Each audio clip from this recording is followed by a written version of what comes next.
Қайырлы күн достар, менің каналыма қош келдіңіздер. Бүгін сіздермен бірге осындай ерекше дәмді сүзбе және құлпынай қосылып дайындалатын желелі пирог дайындайтын боламыз. Міндетті түрде дайындап көріңіздер. Видеоны тамашалап отырып, маған подписаться етуге ұмытпаңыздар. Ең алдымен пирогтың астыңғы бөлігінде тұратын үгітілмелі қамырымызды дайындап аламыз.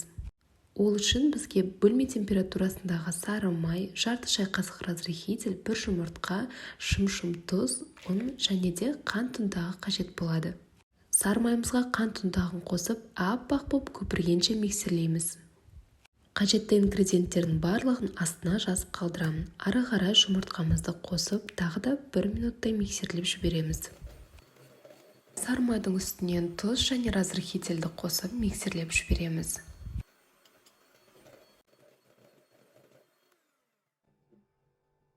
Лопатаның немесе қолдың көмегімен тестаға ұнды араластырамыз. Барлық ингредиенттерді таразымен өлшеп описаниеда жазылғандай етіп қосатын болсаңыздар, артық ұн қосудың қажеті болмайды. Тек жақсылап араластырып жіберсеңіздер, біркелкі әдемі масты алатын боласыздар. Үгітілмелі қамырды сары майды мұздатып, теркадан өткізіп дайындасаңыздар да болады. Бірақ осы тәсілменен теста ерекше жұмсақ болып шығады. Ары қарай мен қамырды қолмен илейтін боламын. Көріп тұрғандарыңыздай мен әлде де 1 граммда артық ұн қосқан жоқпын. Басында кішкене қолға жабысады, бірақ кейін біркелкі әдемі, жұмсақ, тегіс қамыр болып шығады.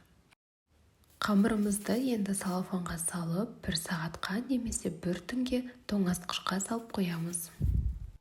Қамырды алуға жақындағанда сүзбелі начинкамызды дайындаймыз. Ол үшін ыдысқа сүзбе, яғни творог, қант, қаймақ және 1 жұмыртқа қосып блендердің көмегімен майдалаймыз.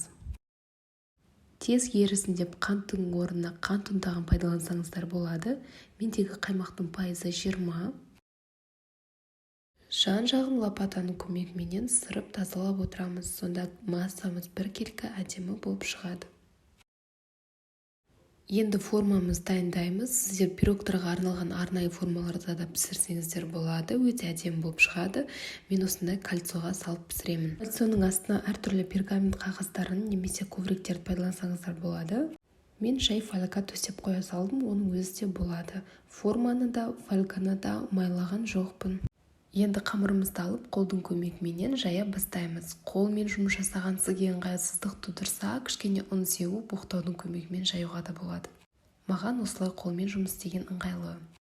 Ашық қалған жерлердің барлығын қолдың көмегімен қамырды жұқалап, жайып, біркелкі етіп жасап шығамыз. Ешқандай тесіктер, сызаттар қалып кетпесін, өйткені піскеннен кейін біз бұның бетіне сұйықтық құятын боламыз. Тығыздалғаннан кейін кольцоның шет-шетіне осылай кішкене шығып кетеді. Барлығын алып, ортасына тастауға ұмытып кетпеңіздер.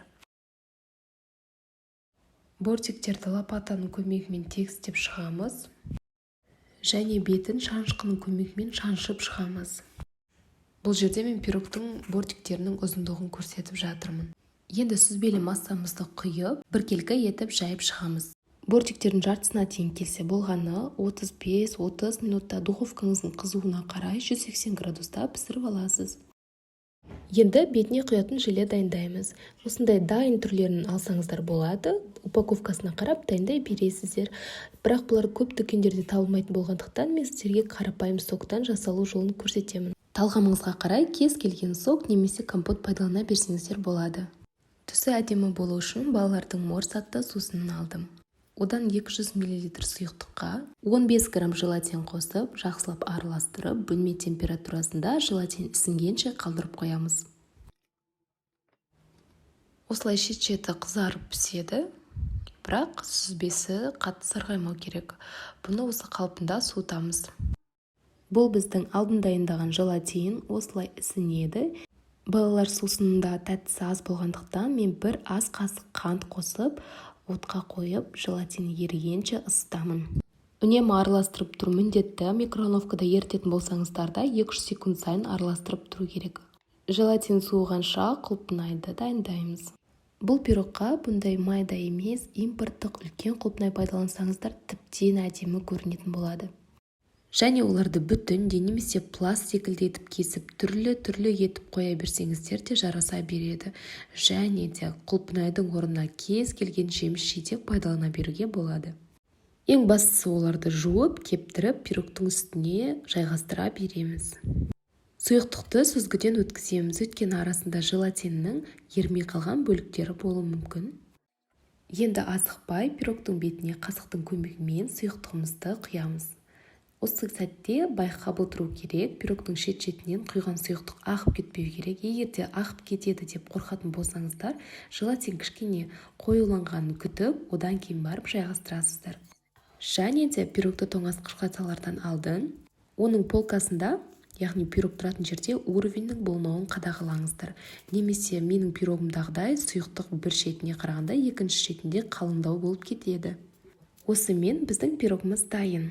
Дәмін енді айтып жеткізе алмаймын, өте нәзік, тамаша сочетание. Бұл жерде мен пирогты дәл осы әдіспен, бірақ ірі клубникамен дайындағанмын. Үлкен құлпынайлар ерекше көрік береді. Және әсемдік үшін шет-шетіне шоколадты теркадан өткізіп сепкенмін. Орнына кокосовая стружка немесе миндальная стружка сепуге де болады. Сіздерге пайдам тисе қуаныштымын. Сау саламатта болыңыздар. Менің каналыма тіркелуді ұмытпаңыздар.